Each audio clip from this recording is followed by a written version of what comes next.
Përshëndetje të dashur teleshikues, po japim lajmet në televizionin 4+. Qëlloi me armë gjahu në orët e para të mëngjesit pronarin e ambientit ku shkoi për të vjedhur gjatë natës. Identifikohet dhe arrestohet 65 vjeçari nga Pluku. Flamur Mane, 66 vjeç, u plagos në orët e para të mëngjesit nga Det Dedaj, 65 vjeç, që kishte shkuar të vidhte për herë të dytë në stanin e tij, të dy banues në Plug. Flamur Mane, i cili ruante natën në stanin e tij gjatë përleshjes me hajdutin, ka marrë plag në disa pjesë të trupit. Policia, pasi u njoftua, ka identifikuar dhe ndaluar personin që kishte shkuar të vidhte dhe e ka plagosur.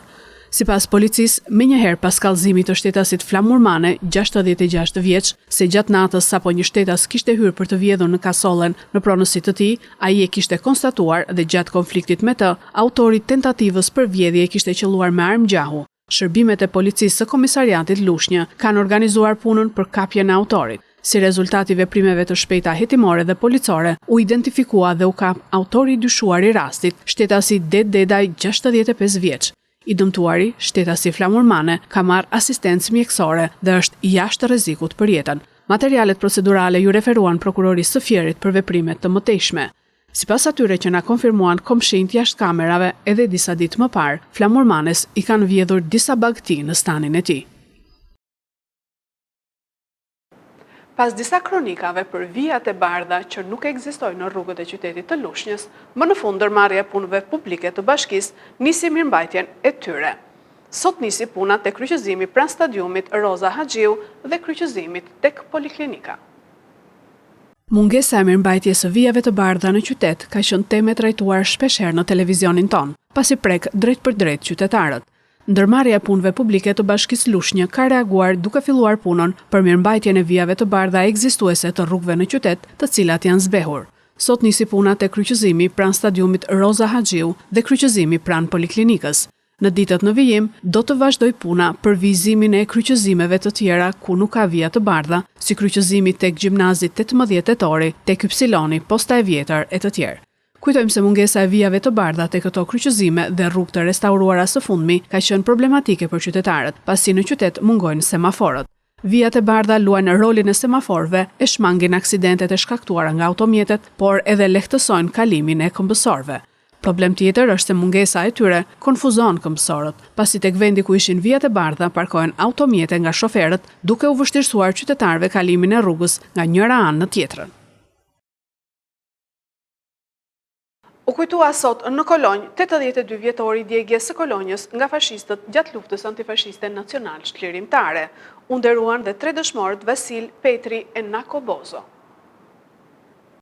Sot me një ceremoni përkujtimore u nderua 82 vjetori 16 prillit 1943, dita kur u doq Kolonja nga fashistët gjatë luftës antifashiste nacional çlirimtare.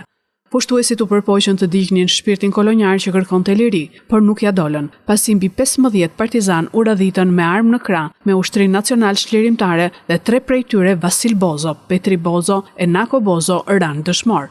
Pushteti lokal, veteran dhe pasardhës të Lançit dhe banor të Kolonjës morën pjesë në këtë ceremoni që u organizua në Kolonjë.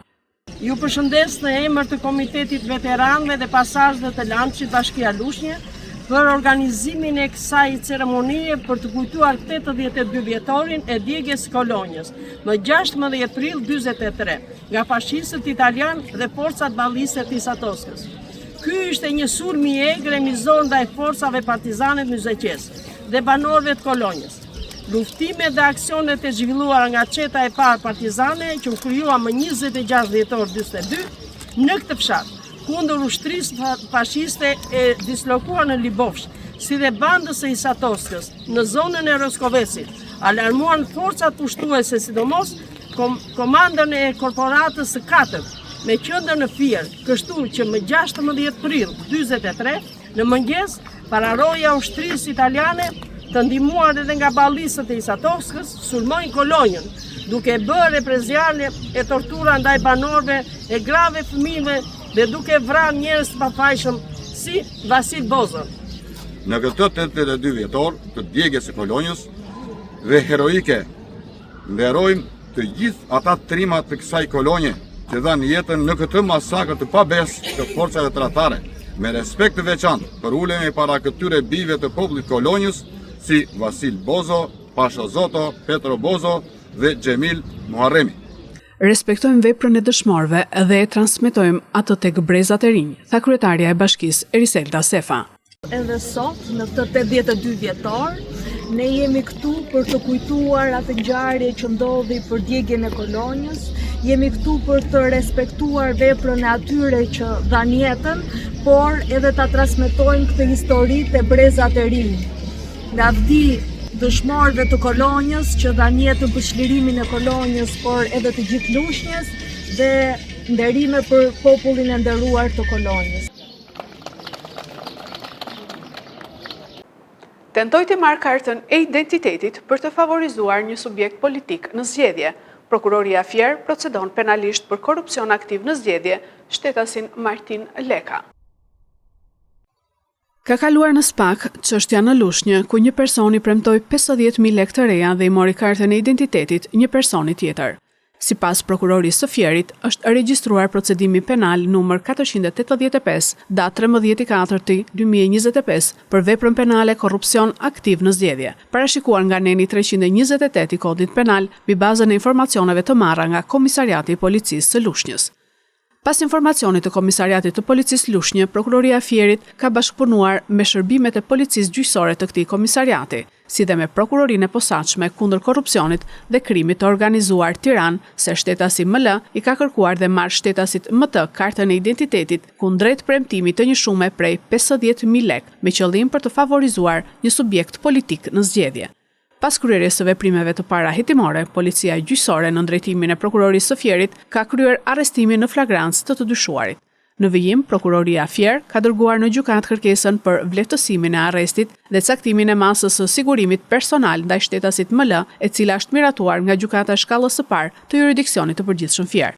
Pas kryerjes së veprimeve të ngutshme procedurale, prokuroria Fier ka vendosur që çështja t'i kalohet për kompetencë lëndore prokurorisë së posaçme. Prokuroria e Fierit shpreh angazhimin e plot për hetimin dhe vënien para përgjegjësisë ligjore të personave që kryejnë vepra penale që cënojnë zgjedhjet e lira dhe demokratike. Kosova është pa parlament dhe pa qeveri. Kryeministri Dorhequr Kurti porri ende në detyrë se nuk mund ta lërë vendin pa institucione. Sot në mbledhjen e qeverisë së Kosovës, kryeministri në detyrë Albin Kurti tha se ai dhe kabineti i tij e kanë dhënë dorëheqjen siç e parashikon kushtetuta dhe ligjet në fuqi. Në mbledhje, Kurti tha se dje i është drejtuar me një letër kuvendit të Kosovës, me të cilën e ka njoftuar për dorëheqjen e qeverisë dhe të vet atij si kryeministër që nga data 23 mars e këtij viti. Më shumë se kaq, nuk është e mundur të jepet dorëheqje, më shumë se kaq do të ishte braktisje e institucionit, është kërkesë dhe insistim i pamatur duke e lënë shtëpinë pa zot shtëpia, u shpreh ai. Konstituimi i kuvendit dje u pamundësua sepse partitë opozitare PDK, LDK, Lista Serbe dhe AK nuk votuan për verifikimin e mandateve të tyre si deputet. Në thelb, ata që nuk pranuan që formalisht ta marrin mandatin e deputetit, po kërkojnë nga unë që formalisht të mos jem kryeministër. Kurti tha se konstituimi i kuvendit u pamundësua sepse partitë opozitare nuk votuan për verifikimin e mandateve. Procesi i konstituimit të kuvendit të Kosovës do të mbetet i bllokuar nëse pozita dhe opozita vazhdojnë të mbeten në pozicione të kundërta. Qeveria jonë, ky kabinet qeveritar, është në detyrë dhe efektivisht i dorëhequr që nga 23 marsi i këtij viti, kur edhe e kemi përmbushur mandatin e rregullt dhe të plot 4 vjeçor. Nga ajo ditë e deri në zgjedhjen e qeverisë së re nga legjislatura e 9 e Kuvendit të Republikës Kosovës, qeveria jon ushtron të gjitha përgjegjësitë që i takojnë pushtetit ekzekutiv në përputhje me legjislacionin në fuqi. Kjo e vendos qeverinë në një rol kujdestar për të garantuar vazhdimsinë, sigurinë dhe funksionimin e pandërprerë të shtetit tonë në zbatim të kushtetutës dhe ligjeve të Republikës. Një ditë më parë, kuvendi dështoi të konstituojë përbërjen e legjislaturës së re, e cila ka dalë nga zgjedhjet parlamentare që u mbajtën më 9 shkurt. Deputetët e zgjedhur nuk arritën të kalonin pikën e parë të rendit të ditës, miratimin e raportit të Komisionit të Përkohshëm për verifikimin e mandateve dhe kuorumit. PDK-ja, LDK-ja dhe AK-ja votuan kundër raportit për shkak se sipas tyre, antarët e qeverisë në detyrë që janë zgjedhur deputet nuk kishin dorëzuar në kohë dorëheqjet e tyre nga postet ekzekutive, siç parashikohet me ligj për qeverinë. Këto ishin lajmet tona për sot. Lajmet i gjeni dhe në internet në websajtin 4plusmedia.tv. Bashk, mirupafshim.